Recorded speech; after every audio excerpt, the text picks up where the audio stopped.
Salut à tous et bienvenue pour le deuxième épisode de la série From Paris to Berkeley. Alors déjà, je tenais à vous remercier pour l'accueil de ouf que vous m'avez donné pour le premier épisode. Trop contente de voir que ça vous a plu, que ça vous a fait rire. Super contente aussi parce que j'ai eu des retours de personnes qui sont aussi allées à Berkeley et qui m'ont dit qu'elles auraient kiffé avoir des vidéos comme ça avant de partir. Et effectivement, ça fait partie des motivations que j'ai eues en fait pour faire cette série parce que pareil, j'ai trouvé très peu d'infos. Donc faites tourner autour de vous d'ailleurs si vous connaissez des personnes qui sont intéressées, qui veulent passer les auditions, qui ceci, qui cela. Je suis là, pas de problème. Aujourd'hui, je vais essayer de faire court parce que en fait j'ai prévu de vous donner des petits extraits pour un peu illustrer ce que je vais vous raconter concernant les premières semaines, les premières jams, les premiers concerts. Donc voilà, c'est parti and enjoy!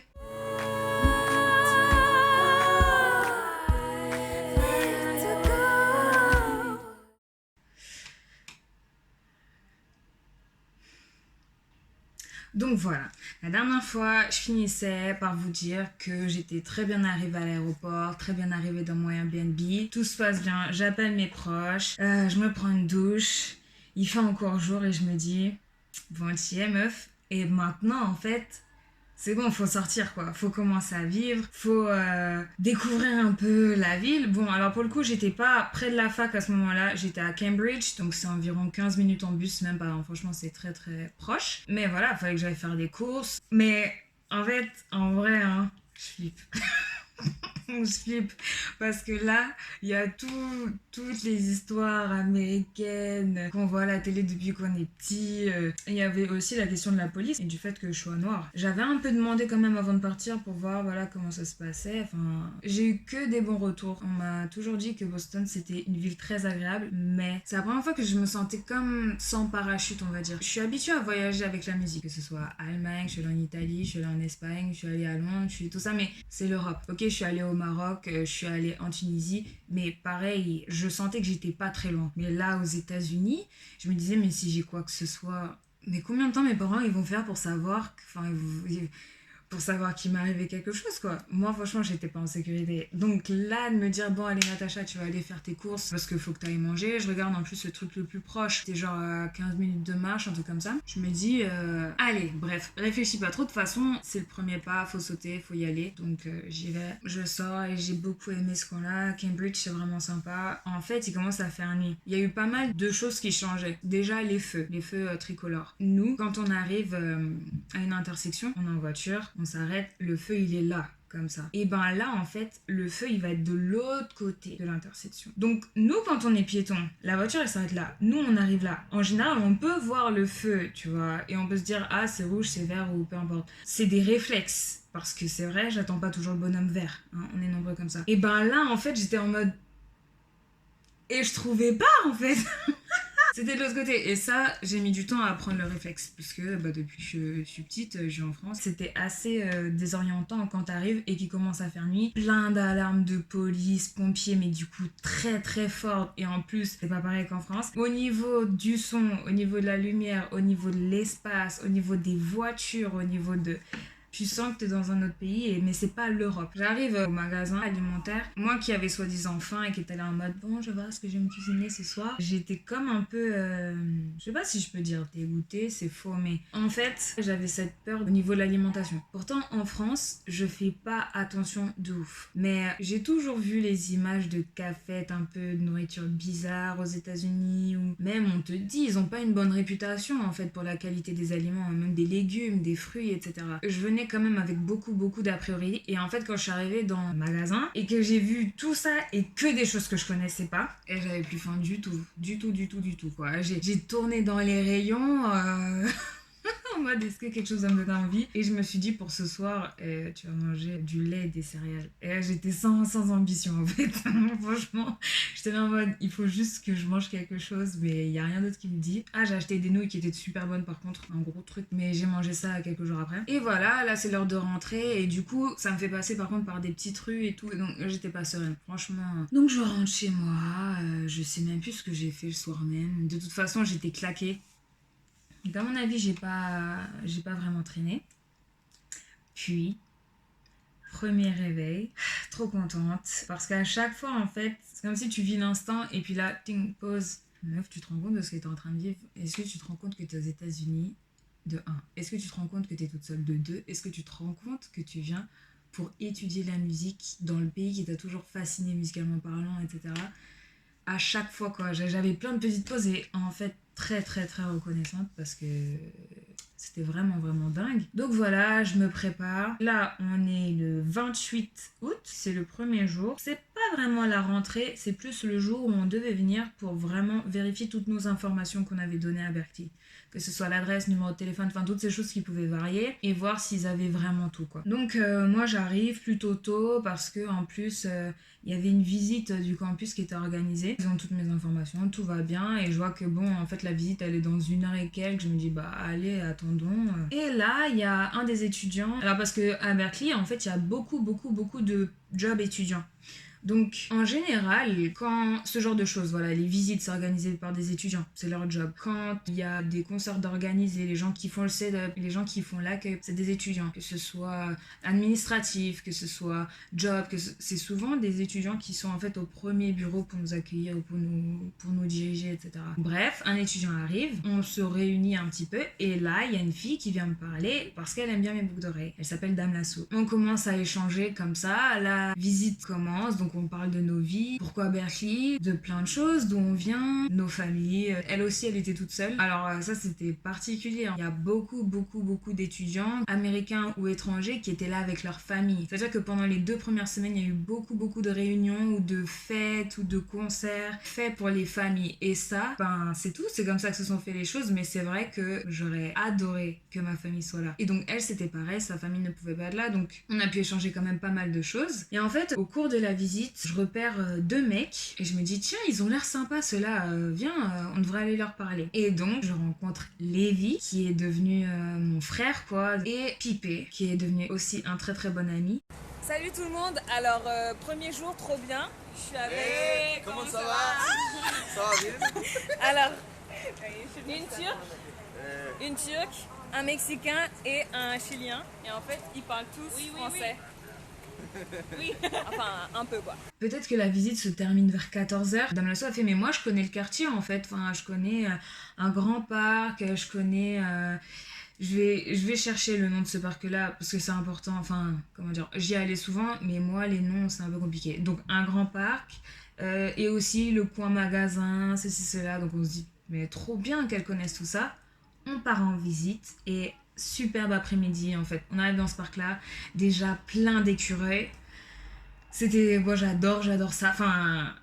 J'ai pas fait la ouf parce que je sais que si tu t'approches trop près et je sais pas, il y en a un qui se sent attaqué ou quoi, ils sont très rapides et ils peuvent bien t'agresser, tu vois, ils se défendent.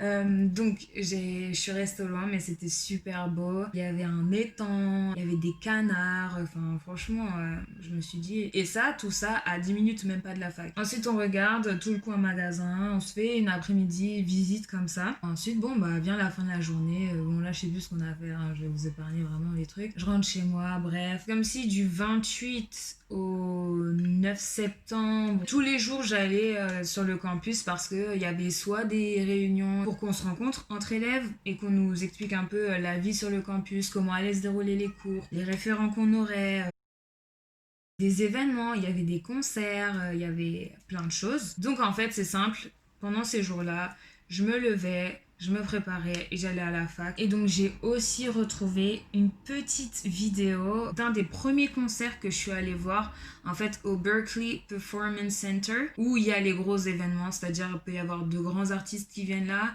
qui font des fois des petites masterclass sur la semaine d'avant et en fin de semaine ils donnent le concert. Ou par exemple quand c'était le mois de l'histoire nord-américaine, à la fin il y a eu les concerts à cet endroit-là. Enfin, en tant qu'étudiant on pouvait y jouer si on faisait partie de gros ensembles. Il y avait aussi des auditions pour parfois des concerts comme ça. Donc là j'ai trouvé le premier concert que je suis allée voir. Donc voilà, je vous laisse apprécier.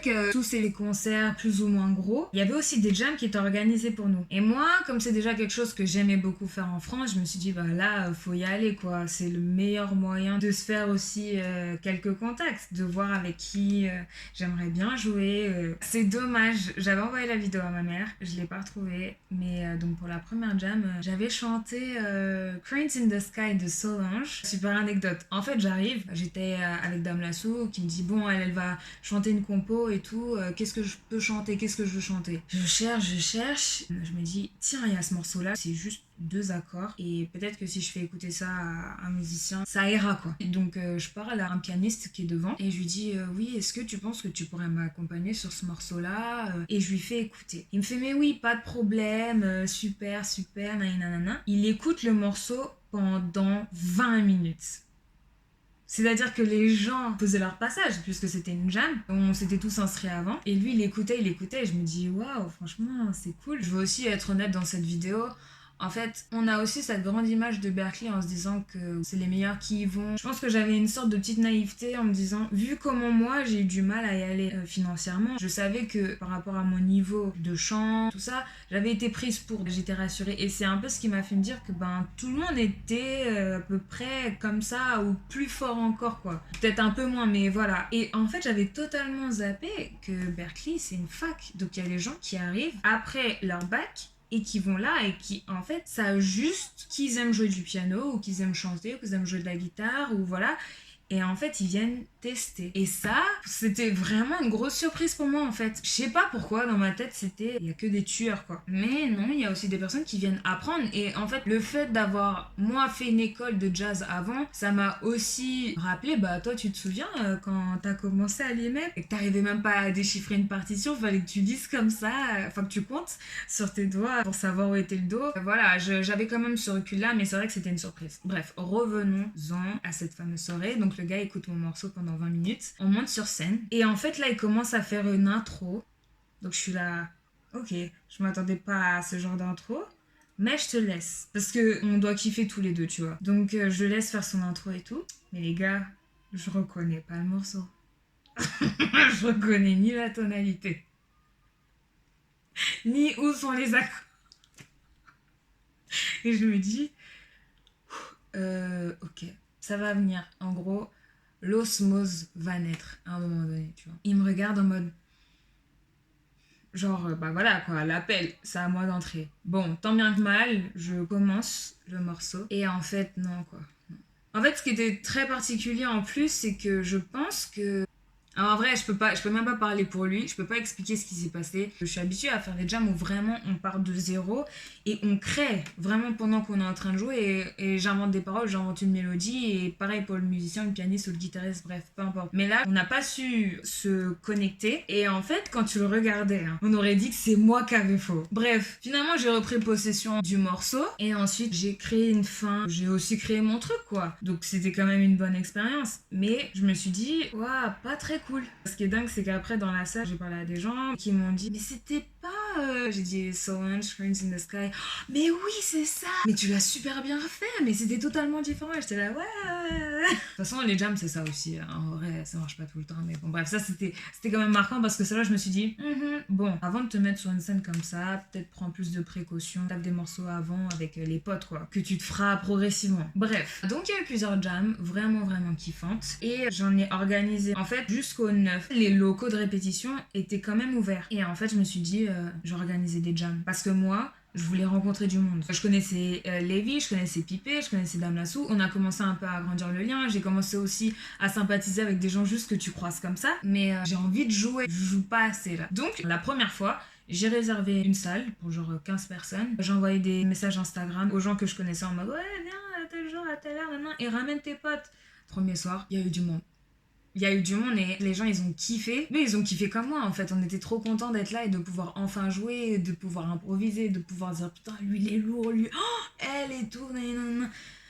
C'était trop top. J'en ai organisé en tout au début, hein, parce qu'après j'avais mes répétitions avec des gars avec qui je jouais, mais en gros j'en ai dû faire 3-4. Le problème c'est que les cours commencent, il y a les devoirs, et quand tu réserves la salle, toi tu dois rester jusqu'au bout. Donc admettons que moi je prenais genre 4 heures, enfin c'est-à-dire avec un pote, le pote prend les premières 2 heures et moi je prends les dernières 2 heures, je suis obligée de rester jusqu'au bout, même si on n'est plus que 3 pélos et que plus personne veut faire quoi que ce soit. Donc je me suis un peu stoppée, mais n'empêche, ça a un peu été décisif sur le groupe que j'ai pu former. C'est là que je les ai rencontrés en fait. Puis même après, tu vois leur visage, ah ouais, on était à la même jam, et puis même si t'as pas joué avec eux, je sais qu'il est lourd, je sais qu'elle est lourde, voilà. Donc ça, c'était trop bien. Et j'ai retrouvé une petite vidéo. Il y a une vidéo pour la jam et il y a une autre vidéo pour la dernière jam avant la rentrée.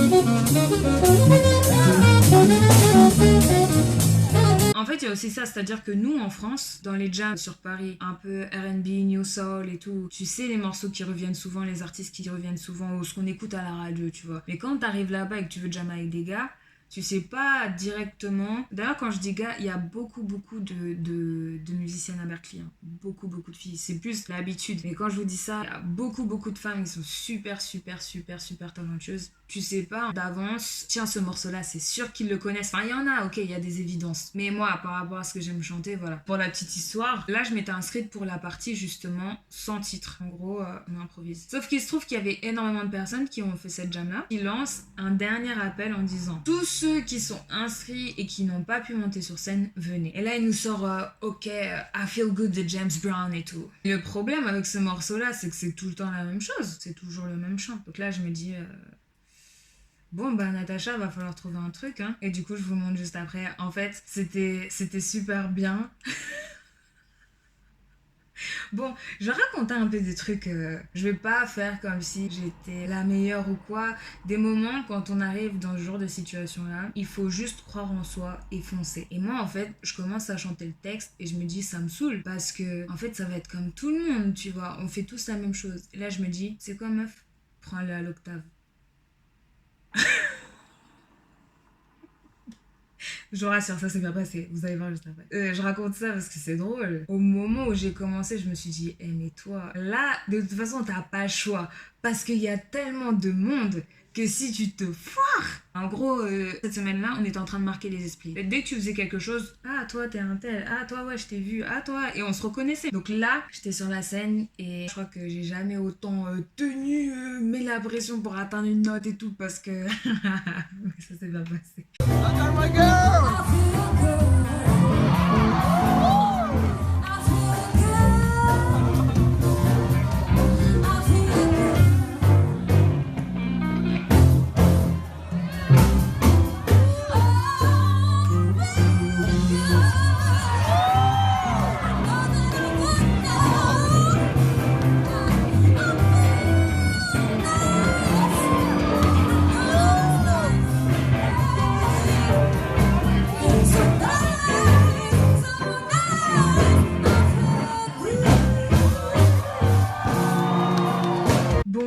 Les amis, je crois que en fait cette vidéo sera en 2 parties parce que là c'est pas possible. Il y a trop de choses à dire. À chaque fois j'ai envie de rajouter, donc c'est simple. Il y aura des éléments du premier semestre dans la vidéo concernant le deuxième semestre. Ok. Restez connectés et à très vite. Ciao.